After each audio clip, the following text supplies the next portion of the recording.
This piece of film, taken on a 16mm amateur camera, is unfortunately the only one to survive from the material shot in Germany.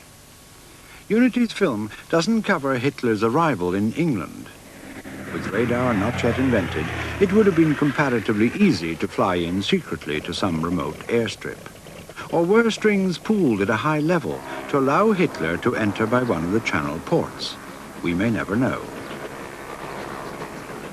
What is clear from the diary is that Hitler and Unity did indeed witness the Black Shirt riots. London, 5th of October, 1936. Dreadful violence in the East End yesterday, when the Jews and the Communists attacked a perfectly peaceful march by the British Union of Fascists. The Führer was nervous about being arrested, so Tom arranged for us to watch the march from an upstairs window. Tom was the name by which Oswald Mosley was known to his friends and associates. I persuaded one of Tom's adjutants, a sweet boy with the most delicious blue eyes, to shoot off a few feet of film of me and Wolf at the window. But Wolf got upset and confiscated it. The Führer was quite impressed by the black shirts, but thought the British police a trifle namby-pamby. The political background to scenes like these has been documented in a number of authoritative studies by Professor Enid Routledge, who confirmed that the diary was authentic. But is it credible that a secret meeting with Mosley was the only purpose behind Hitler's visit? I don't think we must imagine that he would come just to talk to anybody in England. We must remember that Hitler at this time was a head of state. He would expect to meet his peer. And I think we can guess exactly whom he had in mind.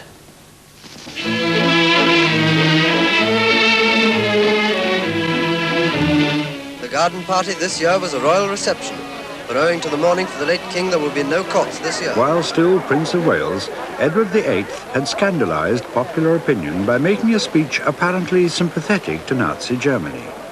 2 years later, following the abdication, he was to visit Hitler and Goebbels in Germany. Was he there continuing a relationship with the Nazi leadership which had already begun in England? Still no reply from the palace.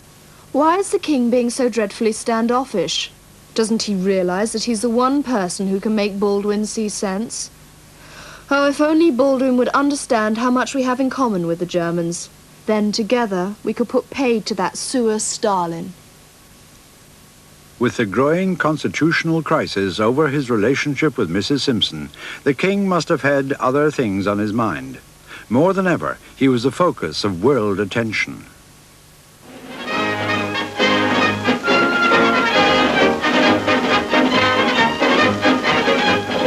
King Edward's romance holds the attention of the world, and in London the drama of empire unfolds. Crowds like this surround Buckingham Palace to prove to the king that all the world loves a lover. Except perhaps Prime Minister Baldwin, leader of the government's fight against the marriage. But with Winston Churchill rallying the French... While Britain's leaders met and argued, Adolf Hitler was playing a waiting game in a remote corner of the Kent countryside. These idyllic sequences from the home movie show Unity and Hitler at Aspern House, home of Lord Tern. The diary makes it clear that Unity was not wasting her time. I telephoned Bunny 3 times today, but he's such a silly little man. He hasn't grasped the urgency of putting a word in the royal ear. A telegram from the mysterious Bunny shows that Unity's fears were groundless. The meeting between Hitler and Edward had finally been arranged. But that meeting was some time ahead, and Hitler was growing impatient. The Führer has started biting his nails again, and is as ratty as a fishwife. I'm doing my best to keep him amused. Tomorrow I shall smuggle him into the new show at the Phoenix. He adores Noel Coward. The earth became heaven for you. Were there. You were there. I saw you and my heart stopped beating. You were there. And in that first enchanted meeting, life changed its tune. The stars, the moon came near to me. Dreams like magic seem to be clear to me, dear to me. You were there. Your eyes look into mine. Today the Fuhrer turned to me with the sweetest look in his eyes and told me about his amazing plans for an Aryan race. I can't begin to explain how simply sensible it all sounds. It may seem odd that in the middle of this important mission, Hitler was taking an interest in music, but it was in fact all too typical. Joachim Andernach is Germany's leading authority on the psychology of music under fascism. Deep down, Hitler hated philosophy, theology, even medicine.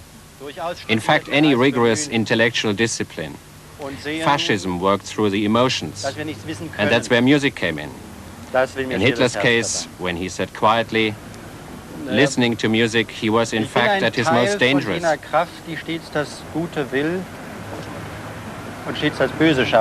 the putsch which wiped out Röhm and the Brown Shirts in 1934, Hitler spent the entire night listening to songs from the Rosenkavalier. On October the 27th, 1936, a historic meeting took place on an English country estate. The diary makes it clear what happened. 28th of October. Yesterday afternoon at Aspern House, the King finally met the Fuhrer. Wolf wouldn't let me join them, so I waited on the terrace. They spent ages in the summer house. In agreeing to meet Hitler, there's no doubt that Edward was playing with fire. Professor Routledge. We've got to consider the situation he was in at the time. It wasn't just his position as king that was at risk. The future of the monarchy was at risk. It wasn't all that safe then. And if there'd been one small leak, we would live in a republic today. They finally came out and walked by the ornamental lake. The king looked very preoccupied and stood tossing pebbles into the water. When they returned to the house, Wolf was very white and tight-lipped. I knew immediately that the whole thing had been a ghastly failure. Hitler had seen Edward as a potential ally. I think it's just possible that he wasn't quite clued up as to the limitations of the power of a constitutional monarch in this country. And the king may have given him a flea in his ear. But I think it's quite clear that the Fuhrer felt that Edward had failed him. As Edward tried to deal with the enormous public pressures upon him, it's now clear that Mrs. Simpson had already made a decision. Just heard that Lass Simpson means to withdraw gracefully, so Edward can remain king. Wolf spent the entire morning on the phone to Berlin. On November the 2nd, 1936, BBC engineers at Alexandra Palace transmitted what is often claimed to be the world's first public television program. With Helen Mackay.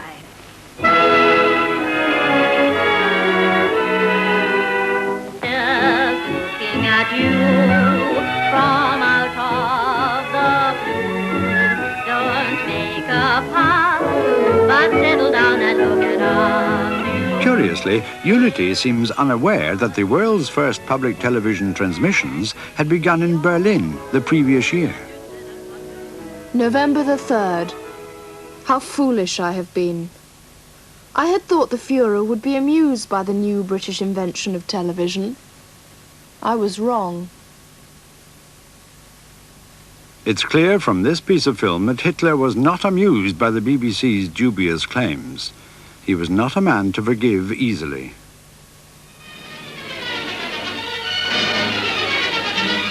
The Crystal Palace, which has been a £2 million London landmark for more than 80 years, has gone.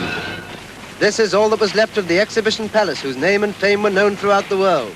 After a gap of 50 years, we now know that fire was no accident. Unity's film shows that both she and Hitler were at the Crystal Palace on the night of the fire. I'm afraid Wolf only has himself to blame. How silly to confuse Alexandra Palace with Crystal Palace. I kept trying to tell him, but he just kept shouting about the Reichstag.